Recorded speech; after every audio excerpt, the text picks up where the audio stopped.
boa tarde XP, boa tarde escritórios, boa tarde aí para todo mundo do Pregão ao Vivo, uma excelente tarde também para o pessoal dos escritórios. Bom, estamos começando agora mais um programa sobre fundos imobiliários, né? A gente que está ausente aí há 2 semanas, teve alguns probleminhas técnicos, então a gente tem bastante assunto para tratar de coisas que aconteceram nessas 2 semanas, né? Foram semanas agitadas, bastante volatilidade no mercado. E a gente tem também, é claro, lembrando a todos que no último, hoje, na verdade, né, primeiro dia útil do mês, data X de grande parte dos fundos imobiliários. Então a gente tem também bastante assunto para tratar aí sobre rendimentos, né, sobre o nível de rendimentos, apesar de, a gente vai ver logo mais, não tivemos nenhuma grande surpresa nas distribuições desse mês. Mas vamos lá. Então, bom, boa tarde aí para todo mundo, para o André da Questor, né, para o Ratones, lá o pessoal do Pregão ao Vivo, Marcelo, hoje sim. Então, hoje sim, já tratando aí desse assunto que a gente acabou de falar, né, que é a distribuição de rendimentos. Vamos começar então falando sobre os principais fundos, são os fundos da casa, né, os fundos aí onde a gente tem maior exposição. Hoje sim, já tratando sobre o SDI Logística, que diminuiu um pouco o número de rendimento. O rendimento saiu da faixa de 0,72 centavos para a casa de 67 centavos, e essa queda ela se dá pela saída, né, uma saída anunciada já há algum tempo, prevista para ocorrer nesse mês, do locatário Telelock. O locatário Telelock, que ele tinha aproximadamente 4% da BL do SDI, ele acabou devolvendo o módulo que ele ocupava.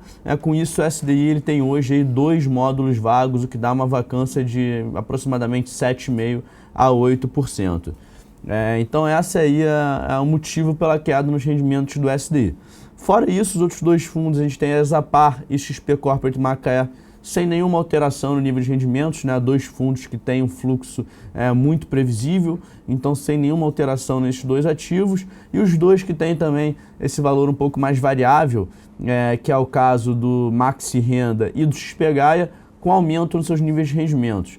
O Maxi Renda, que tinha pago 80 centavos no mês passado, esse valor sobe para 90 centavos, lembrando que a gente tem hoje uma cota aproximadamente 78, então é realmente um yield aí superando a casa do 1%, e o XP Gaia que está com a cota sendo negociada a R$ 84,00 aproximadamente, pagando 78 centavos, saindo do patamar de 70, então ambos os fundos aumentando seus valores. E a expectativa é essa, né, gente? A gente sempre trata muito da dinâmica de distribuição desses 2 ativos aqui. Acho interessante voltar a bater nessa tecla, que é aquela questão dos fluxos não recorrentes. Agora em março, o Maxi Renda especialmente, ele recebeu uma parcela relevante de CRIs que tem pagamento semestral, então que ele não havia recebido nenhum centavo em janeiro e fevereiro, e com isso ele consegue esse aumento no seu nível de rendimentos. E no Gaia a gente tinha aquela questão lá atrás também, né, do CRI que pagava todo dia 28, e 28 de fevereiro acabou caindo num sábado, portanto o pagamento adiado para o dia 1º de março, ele acabou recebendo o pagamento dessa CRI nesse último mês 2 vezes. Então são fundos que a gente espera que a média deles no final do semestre, lembrando que é sempre interessante a gente olhar a expectativa de pagamento não mês a mês, mas sim a média semestral, onde a gente consegue ter uma apuração realmente daqueles 95% do que o fundo é obrigado a distribuir. Para o Maxi Renda, ela já supera a casa dos 80 centavos, e para o Gaia, a tendência, a gente não espera aí valores muito abaixo do que ele vem distribuindo. Então, realmente, uma média no final do semestre deve ficar entre 70 e 78 centavos. Bom, vamos começar aqui já temos algumas perguntas aqui, então acho até bem interessante já começar a abordar essas perguntas. Vamos então começar por uma pergunta do Pregão ao Vivo, né? O Marcelo falando aí sobre Antes uma pergunta rápida do Vicenzo aqui, tá? A sigla do Maxi Renda é MXRF11, tá? Vou digitar aqui até no chat para vocês. Hoje sim já digitou aí. Bom, respondendo a pergunta do Marcelo, né, estava até aqui na pauta do programa de hoje, que é um assunto, hoje um dos assuntos mais comentados do mercado, o que é a expectativa para o CEO Cyrela e para o Terra Corporate. São 2 ativos coincidentemente desenvolvidos pela Cyrela, e que estão hoje com uma vacância de 100% e muito próximos de encerrar a renda mínima garantida, né? A renda mínima garantida de ambos ativos se encerra na metade do ano. E o que a gente tem aí, então, é um cenário de fundos que não tem hoje fluxo de receita e que daqui a 2, 3 meses tende a começar a arcar com custos de condomínio, taxa de administração, taxa Bovespa, taxa CVM, IPTU, entre outros custos recorrentes que fundos imobiliários têm. E a principal especulação do mercado é como que ele vai fazer para arcar com essas taxas. A gente, após alguns estudos, a gente chegou aqui a 4 possibilidades principais. É claro, algumas com maior probabilidade e outras com probabilidade inferior. A primeira e mais simples solução para esse problema seria a simples locação de algum dos espaços vagos. A partir da locação, o fundo ele passa a ter um fluxo de receita e, existindo esse fluxo de receita, ele consegue arcar com os custos. Esse é um cenário não tão provável, justamente pelo track record recente, os fundos já há algum tempo tentando alocar seus espaços. No caso do CEO, a gente está falando de um imóvel que tem uma localização que não tem forte vocação corporativa e em uma cidade onde existe um enfraquecimento do mercado imobiliário, que é o Rio de Janeiro. Esse enfraquecimento motivado especialmente pela atual situação do setor de óleo e gás. E do outro lado a gente tem o Tera, que hoje ele está em uma das regiões que mais recebeu empreendimentos corporativos do país, né? A gente, aquela região da Berrini, Chucre Zaidan, Marginal, Ponte Estaiada, é uma região onde a gente realmente tem um nível de entrega de imóveis de alto padrão bastante elevado. Então eles devem continuar com dificuldades na absorção. É muito difícil a gente imaginar que nesses próximos 2 meses eles façam algum movimento altamente relevante. É claro que é possível, mas não tem nenhum motivo que isso aconteceria, digamos assim, uma probabilidade mais elevada de acontecer agora do que em qualquer outro mês do ano. Então essa seria a primeira probabilidade que a gente atribui aí uma chance média para baixa de acontecer. A segunda possibilidade seria eventualmente o administrador arcar com esses custos para ser ressarcido posteriormente. Novamente, dado o perfil do administrador, é algo que a gente considera também com uma probabilidade baixa de acontecer. A terceira possibilidade seria uma chamada de capital. Não uma chamada, na verdade uma oferta de capital, lembrando que é absolutamente impossível que os cotistas sejam obrigados a arcar com esses custos sejam obrigados, né, sem o livre-arbítrio para fazer isso ou não. A única possibilidade dos cotistas arcarem com esses custos é se o fundo fizer uma oferta e os cotistas, por conta própria, optarem por aderir a essa oferta. Então, como a gente tem hoje numa situação de mercado onde a demanda por novas ofertas não é forte, é bastante improvável que os fundos consigam montar caixa dessa maneira. E por último, que é o mais provável, na nossa visão, seria aí o cenário principal, é a venda de alguns ativos. Lembrando que esses ativos hoje eles estão precificados a R$5.000 metro quadrado no caso do CEO, R$7.000 metro quadrado no caso do Tera, e a venda desses ativos no mercado privado, ela pode ser realizada até 2 vezes esses valores sem grandes dificuldades, tá? São, na verdade, números até bem factíveis a gente trabalhar com 2 vezes esse valor. E o gestor poderia desde vender o fundo inteiro e amortizar esse valor para os cotistas, ou vender apenas um andar, lembrando que o CEO ele tem 7 andares, o Tera tem 5, vende apenas um andar, faz a composição de caixa e com a venda de um andar ele tem fôlego aí para andar por mais um bom tempo enquanto ele realiza esse trabalho de prospecção de locatários. Então essas são as principais possibilidades. O Marcelo ele falou sobre se a gente tem alguma notícia de locatários que possam, alguma negociação que esteja muito perto de fechar ou alguma coisa nessa linha. Bom, a gente acaba sendo um custo comercial para o fundo muito grande divulgar esse tipo de informação. Porque vamos supor que a gente está negociando com 2 locatários e ele divulga que está muito perto de fechar, ou então eu estou negociando com um fundo e eu sei que ele tem o hábito de divulgar se ele está negociando ou não, ele fala que está negociando com uma empresa só, eu já sei que sou eu. Então é um custo comercial muito grande, normalmente os fundos eles mantêm esse tipo de operação em sigilo até que seja efetivamente assinado e eles só divulgam uma vez que o contrato esteja devidamente assinado. Bom, tratar aqui então de alguma... A gente tem algumas outras questões aqui já, né? O Vitor no chat dos assessores perguntando sobre o fator Veritá. Bom, o fator Veritá ele não deve ter nenhuma mudança relevante, tá? A gente teve uma pequena oscilação agora nas cotas, era um produto que vinha negociando entre 110 e 111, ele teve uma pequena queda para 108, provavelmente essa queda é um reflexo de curto prazo dos rendimentos que ele vem pagando, né? Lembrando que após a oferta ele está carregando algum caixa que vai demorar ainda algum tempo para alocar. O mercado de CRIs tem sido um mercado desafiador e o custo de carregar o caixa hoje não é elevado pela nossa taxa Selic, né? Então as CRIs, é claro, elas oferecem uma remuneração maior do que LCIs ou outros ativos de caixa que fundos imobiliários possam usar, mas hoje essa remuneração não é tão maior assim, a ponto de fazer com que o gestor tenha uma pressa muito relevante para alocar os recursos. Então, os rendimentos veritários devem continuar vindo numa faixa entre R$1 e R$1,05, para depois que ele tiver novamente 100% alocado, voltarem para aqueles patamares superiores a R$1,10. Bom, o André da Quest está fazendo algumas perguntas aqui também sobre o IPCA das CRIs do Gaia, né? Sobre essa questão do indexador, né, do reajuste da inflação, se ele é repassado para os cotistas ou não. Bom, André, exatamente isso. O IPCA ele sempre é repassado, tá? O IPCA, na verdade, essa correção monetária do principal dentro do fundo imobiliário, ela acaba sendo tratada como lucro, então ela vai ser sim repassada. A única questão é que realmente hoje a carteira do Gaia, ela ainda é uma carteira muito nova. A maioria das CRIs, boa parte das CRIs ainda tem um fluxo de amortização muito baixo.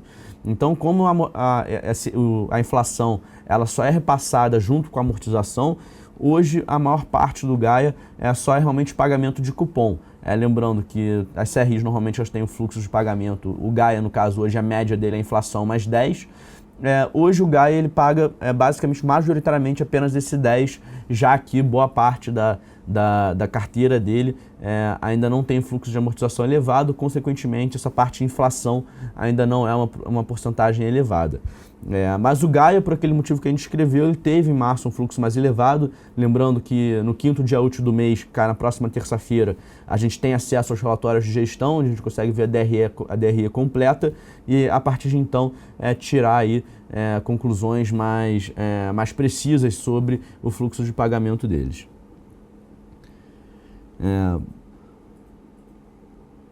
Bom, o Marcelo aqui falando sobre o BBRC, né, que é o Fundo de Desenvolvimento da agências do Banco do Brasil. Perguntando se é normal uma demora de 4 meses para oficializar um contrato com o BB. Marcelo, varia muito, tá? Pode ter desde complicações. Sinceramente, esse é um ativo que a gente não acompanha tanto por conta de liquidez. Para desenvolvimento de agências, a nossa preferência ela acaba sendo o fundo de agências da Caixa, que até está no patamar mais interessante, mas isso vai variar bastante. Normalmente, o contrato ele só é oficializado mediante o ABITSE. E aí, para receber o ABITSE, a gente tem 1000 processos burocráticos antes junto às prefeituras. Então, não sei exatamente a que contrato você está se referindo, posso até dar uma olhada e trazer no próximo programa, mas 4 meses até parece ser um prazo razoável, tá? Dependendo, é claro, da situação. A gente tem aqui uma pergunta também no pregão ao vivo, do Fubar, né? Falando algumas coisas sobre o nosso programa anterior, que a distribuição do Maxi Renda ela é diluída ao longo do semestre, diferente de outros fundos de FII.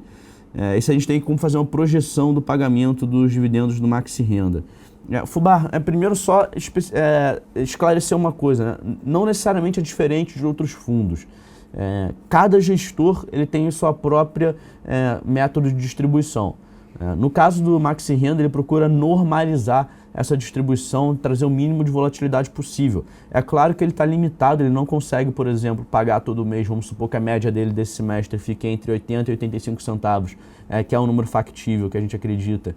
E ele não consegue distribuir o mesmo valor todos os meses, porque ele tem alguns fluxos que ele só vai receber no final do semestre. E, consequentemente, o que a gente deve ter é algo muito semelhante ao que a gente teve no ano passado, que é uma escalada, onde no primeiro mês do semestre ele paga 70 centavos e no último mês do semestre ele acabou pagando R$1. Tanto que se você comparar os rendimentos pagos no primeiro semestre do ano anterior de 2014 com o que ele vem pagando nesse ano de 2015, você vai ver que as elevações dos níveis de rendimentos elas são muito semelhantes.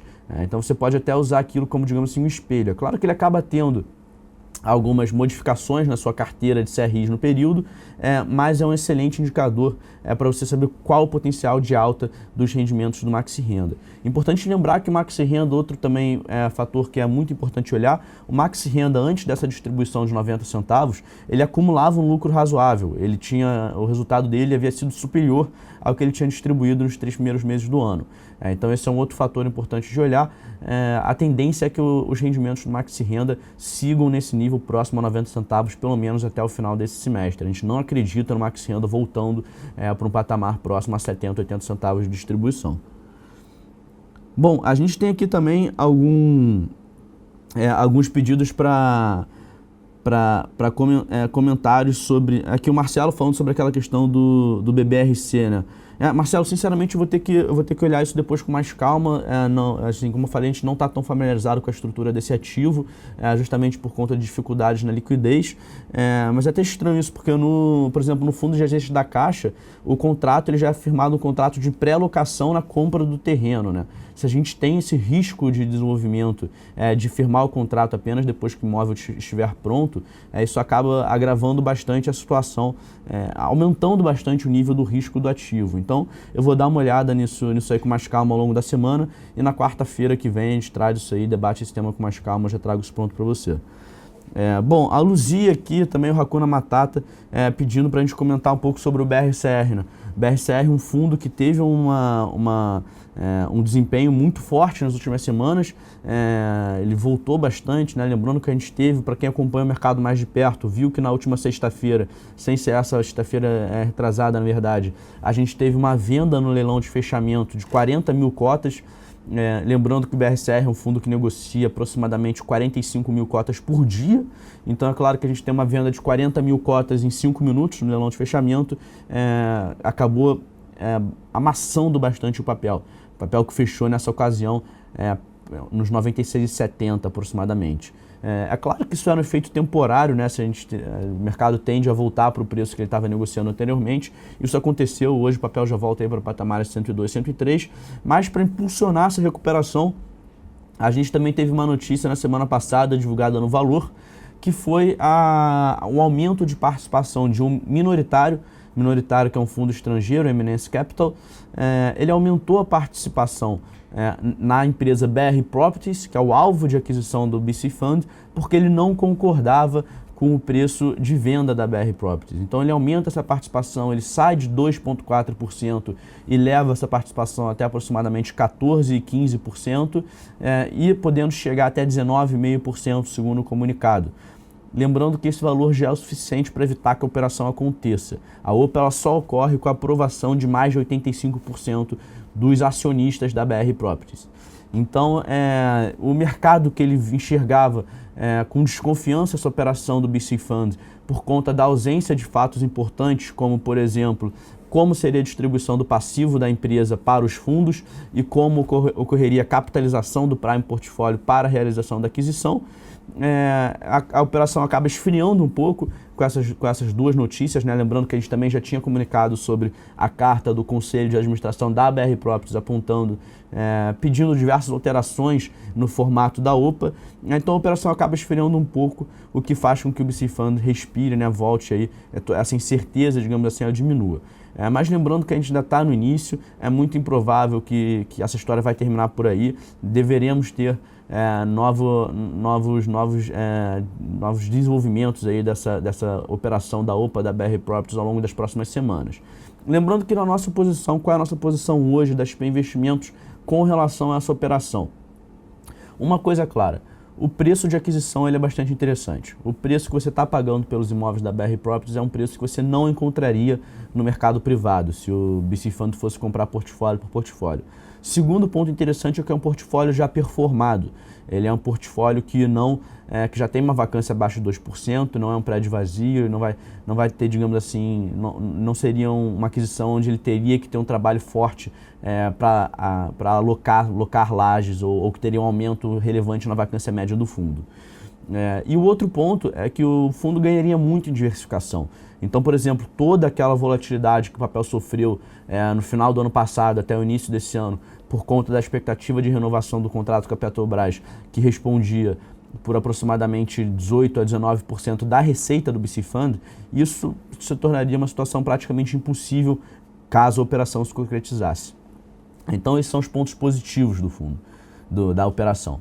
E o que seriam pontos negativos, né? Pontos que poderiam mudar a nossa visão, mudar o nosso viés que inicialmente é de neutro para positivo, dependendo das condições que ainda não foram reveladas, e o que poderia tornar negativa a operação seriam justamente essas condições ainda não reveladas. E que condições seriam essas? Essas duas que a gente mencionou agora há pouco. Como funcionaria a distribuição do passivo, o que seria nível de alavancagem final do BC Fund ao final da operação, e como isso afetaria os rendimentos do BC Fund no curto prazo. Então essas seriam aí as principais preocupações. Então é acompanhar, aguardar a divulgação de novas informações e seguir, mas lembrando que a gente segue achando o preço do fundo hoje muito atrativo quando a gente olha para o seu portfólio, é um papel que vale a pena acompanhar de perto.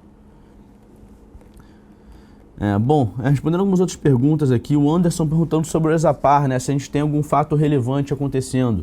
Anderson, absolutamente nada, tá? Acho que o principal ponto que a gente tem que destacar no Exapar é que ele tem contratos que são muito resilientes, contratos muito bem amarrados, não tem brecha para a Anhanguera sair desses contratos, então a preocupação nesse fundo ela é praticamente nula, tá? O único risco que a gente tem, é claro, eventualmente, são dois imóveis em desenvolvimento.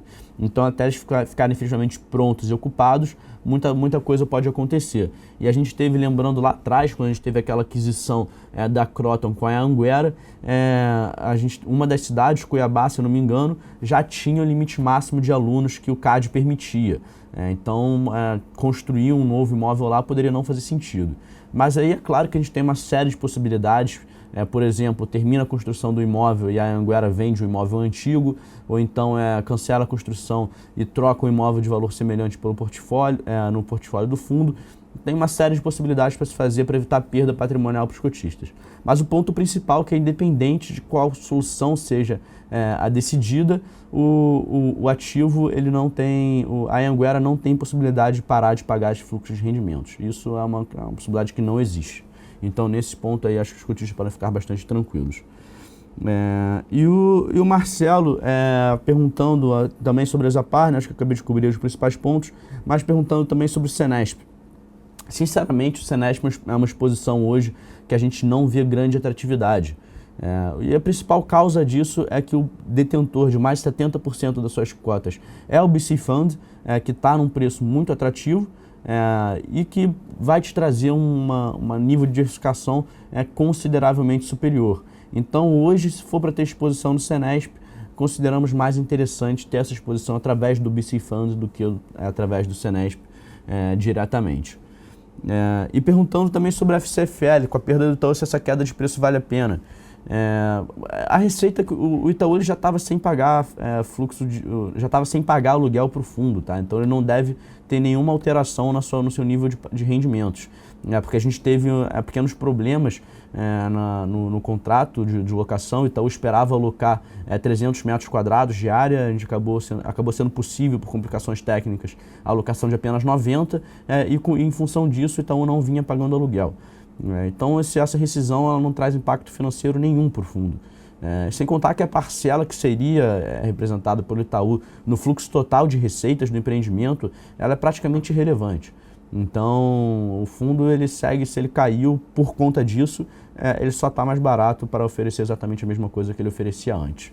A gente não vê essa saída do Itaú como nenhum motivo de preocupação para o fundo FCFL, para o campus da INSPER. Até porque é importante lembrar que a gente está falando de uma faculdade muito bem conceituada, uma localização muito boa, e botar uma outra agência de banco ali não deve ser um grande desafio.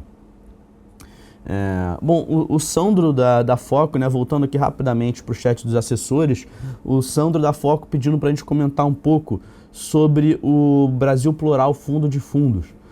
Bom, Sandro, o Brasil Plural Fundo de Fundos ele é um ativo que está no nosso relatório de destaques do mês. Acho que lá a gente já encontra os principais pontos. Hoje já é um ativo bastante consolidado, praticamente inteiramente alocado e que não vai e que tem um nível de rendimentos que praticamente não varia. Então ele tem uma diversificação muito elevada de receitas. e te oferece um rendimento muito próximo a 1%. É um produto que a gente considera interessante, especialmente para quem procura renda. Não tem realmente, a gente não espera nenhuma grande alteração, nenhum grande acontecimento, nenhuma grande mudança de fluxo nos próximos 2, 3 meses, eu poderia dizer até o final do ano, desde que, é claro, o gestor continue com a sua atitude recente, né? Um comportamento aí mais conservador, sem grandes operações no mercado secundário. Bom, para terminar aqui, pessoal, para encerrar o nosso programa, né, eu peço até o pessoal aí, quem tiver mais alguma pergunta, já ir fazendo, verificar aqui se... Bom, acho que eu já cobri todos os pontos que eu gostaria de cobrir. Para terminar aqui com a pergunta do Fubara aqui, então, vamos lá.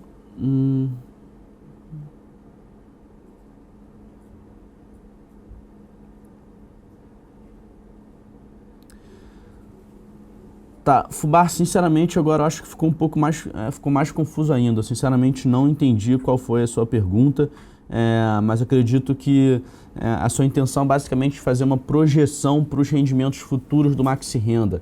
O que acontece? Essa projeção ela é muito mais difícil para fazermos quando a gente compara com um fundo como o XP Macaé, por exemplo, porque o Maxi Renda ele envolve gestão ativa. Então, o que a gente tem? A gente tem desde compra e venda de fundos imobiliários, como também compra e venda de CRIs. E essa CRI, os fundos imobiliários, a gente tem o preço deles variando no mercado secundário por inúmeros fatores, assim como esses próprios fundos dentro deles podem ter aumento e reduções no nível de rendimentos.